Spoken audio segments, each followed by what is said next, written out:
Okay, so, when we hear about broken agreements in the whole Russia-Ukraine situation, it seems like everyone's pointing fingers in one direction. Right.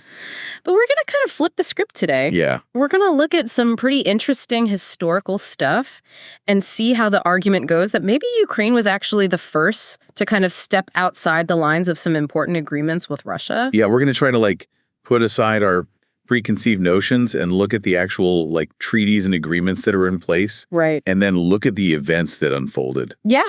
Exactly. And better understand the whole situation. Yeah. And the main thing at the heart of all this is something called the Treaty on Friendship, Cooperation, and Partnership between the Russian Federation and Ukraine. Mm-hmm. And it was signed a while back, May 31st, 1997. Right. In Kyiv. Yeah. By Kuchma and Yeltsin, mm-hmm. who were the presidents at the time. The big treaty. Yeah, it was a pretty big deal, like a foundational kind of thing. A lot of people called it the Great Treaty. Right, exactly. Yeah. And it wasn't just like a handshake. It had some serious commitments in there. Yeah, absolutely. One of the big ones, and super relevant to what we're talking about today, was that both Ukraine and Russia agreed not to use their territory in a way that could threaten the security of the other. Yeah, it was like a fundamental principle that they both said, we agree to this. Yeah, and it went even further than that. It did. They also specifically said in 1997, no joining military alliances that the other side thinks are dangerous. Yeah, that's huge. That's a pretty big restriction on what you can do in terms of foreign policy. It really is. I mean, you could look at it as a way to create stability. So neither side felt threatened by who the other was, hooking up with militarily. Right, exactly. And I guess the big question here is, when and how is it argued that Ukraine might have crossed that line? The line that was drawn in the sand back in 1997.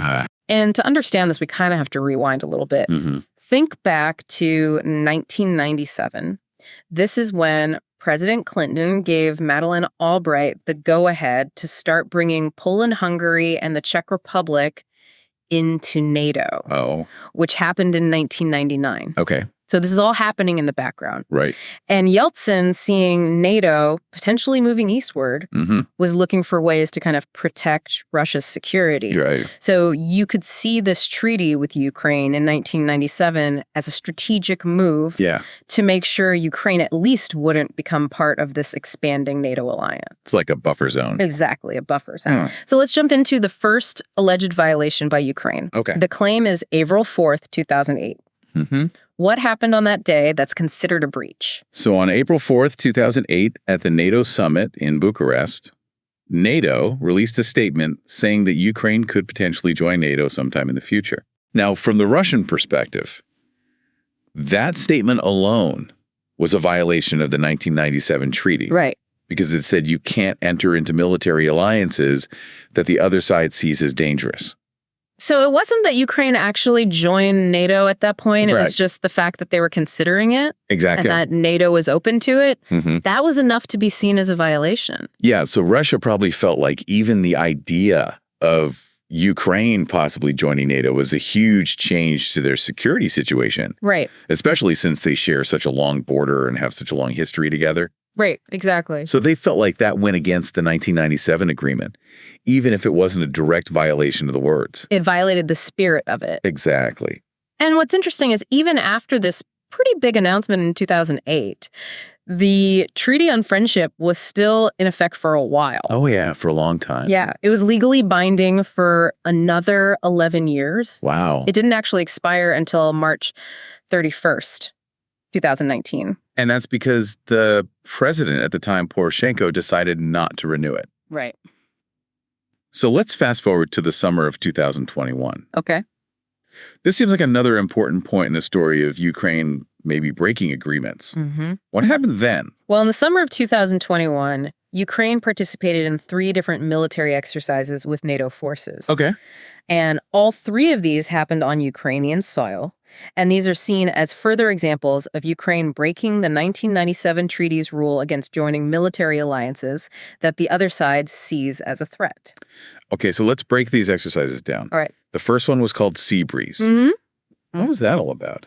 So Seabreeze took place from June 28th to July 10th, 2021. Okay. It was mostly in the Black Sea and around Odessa. Right. And it was a big deal. It involved something like 32 countries. Wow. And at that time, NATO only had 30 member states, so they were also bringing in allies like Australia. So there were a lot of different countries doing these exercises on Ukrainian territory. Exactly. And the fact that it was so large scale and so many different countries were involved, Russia probably saw that as a sign that Ukraine was becoming closer to NATO militarily. Right. And that would go against the 1997 treaty. Right. And then there was another exercise called Three Swords. Right. When and where did that happen? That one was from July 17th to 30th, 2021. Okay. And it took place near the Polish border in a place called Yavoriv. All right. And news sources like Reuters called it large scale. Okay. The U.S., Poland, and Lithuania were some of the countries that took part. And having such big exercises so close to a NATO member's border would have made it seem even more like Ukraine was aligning itself with NATO. Exactly. So what about the third exercise that summer? The third one was called Rapid Trident. Okay. It started on September 20th, 2021, and it was also held at Yavoriv. And it had 12 countries participating. So again, continuing with the trend of these multinational exercises with NATO involvement happening on Ukrainian territory. Right. So on top of all these military exercises, there were also some pretty important defense agreements being signed with the U.S. around the same time. Yeah, that's another really important piece of the puzzle. Yeah. On August 31st, 2021, the Strategic Principles of Defense of the USA Ukraine was signed in Washington. Okay. It was signed by the U.S. Secretary of Defense Lloyd Austin and the Ukrainian Defense Minister at the time, Andriy Taran. Mm-hmm. This was a formal agreement outlining how American military forces could be involved in defending Ukraine. So it went beyond just doing exercise together. It Yeah. was an actual commitment about the U.S. military being involved in Ukraine's defense. Exactly. And then there was another one on November 10th, 2021. Okay. The Charter on Strategic Partnership between the USA and Ukraine was signed by U.S. Secretary of State Antony Blinken and the Ukrainian Foreign Minister Dmytro Kuleba. And that was another key document that solidified the strategic defense partnership between the U.S. and Ukraine. So we're seeing more and more military ties being formed between Ukraine and NATO. Yes. And especially with the United States. Right. So let's rewind a bit to 2014. Okay. What role did NATO military training play in all of this? Well, there was a Wall Street Journal article published on April 13th, 2022 that said NATO had been training Ukrainian soldiers every year since 2014. Mm-hmm. The article said that about 10,000 Ukrainian military personnel were getting trained by NATO every year during that time. So from 2014 onward, there was a big effort to train the Ukrainian military the NATO way. Yeah, and that would have further integrated Ukrainian military practices with NATO's standards and doctrines. Okay, so let's go back to the 1997 Friendship Treaty. And when President Poroshenko decided not to renew it in 2019, what did that mean politically? Well, from Russia's point of view, when Poroshenko didn't extend that treaty, it basically meant the Budapest Memorandum didn't matter anymore. Okay. Their thinking was that since Ukraine had already moved towards cooperating militarily with NATO through exercises, training, and those defense agreements, the Budapest Memorandum, which was supposed to guarantee Ukraine's security in exchange for giving up their nuclear weapons, had become pointless. Right. They felt like the whole security situation had changed. So it's like a domino effect. Yeah. The argument is that Ukraine breaking the 1997 treaty, especially by working more and more with NATO, led Russia to believe that the Budapest Memorandum was no longer valid. Exactly. All those exercises, training programs, and pacts basically chipped away at the foundation of the Budapest Memorandum, at least from Russia's perspective. And the source we're looking at concludes all of this by saying something pretty strong. It says that the Ukrainian ruling class made a lot of mistakes. Right. And that the destruction of Ukraine is proof of those mistakes. Right. And it also has this kind of cynical observation that losers often distort history just as much as winners do. That's a pretty heavy statement. It is. Yeah. It really makes you think about whose perspective is being represented when we hear about the conflict. Exactly. And it's a reminder that historical events are complicated, and the stories we hear are often influenced by who's telling them. Absolutely. It definitely gives us a lot to think about when we hear all the arguments about broken agreements in this conflict.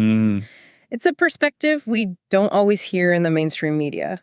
It's really important to understand these different viewpoints and to know the historical context and the agreements that were in place. Right. to really grasp the complex dynamics of this conflict. Well, this has been a fascinating deep dive. I think it's really given us a lot to think about.